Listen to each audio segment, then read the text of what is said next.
Focus now, get you further updates coming in. Prime Minister Narendra Modi held a brainstorming session with the financial sector regulators and discussed various measures to revive the economy due to the hard hit by the COVID-19 situation. Remember, according to the sources, the meeting discussed various steps that the regulators, especially the Reserve Bank of India, can take to further push the economic growth, a start which is currently staring at a risk of contraction. Now, several suggestions have been made by the RBI governor, the SEBI chairperson, among others who were part of this high-level meeting. Let me bring in my colleague Karishma, who's joining me on the phone line with further updates on this. Karishma, there are, of course, definitive efforts being made to revive the economy, which has been severely hit by the COVID situation. Now, in this high-level meeting chaired by the Prime Minister, what have been the various suggestions that have been made by the regulators to the PM?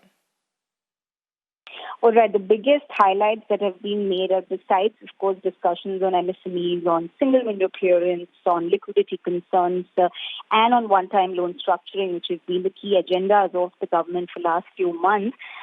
Two major recommendations that sources hint have come in, that is RBI, that central bank has asked the government in order to cut down their stake in the public sector banks, that is the state-owned banks, to 26%, which is almost a half cut from 50%.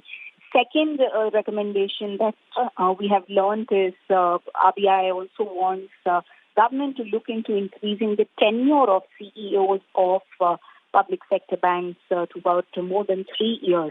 Now, what needs to be understood here is that these are not just 2 mere days of meeting that are going to just take in suggestions and be quiet, but what I'm learning from sources is that the agenda and the steps are going to lead to something bigger, and likely there are talks of a third financial stimulus package that is expected in the next month, or if it's not a stimulus package, there are certain kind of sectoral reliefs that are going to come in first week of August. So I think that's something major to look forward to out of these 2 days of meeting.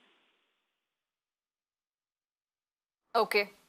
All right. Karishma, many thanks for joining us and bringing us all those updates.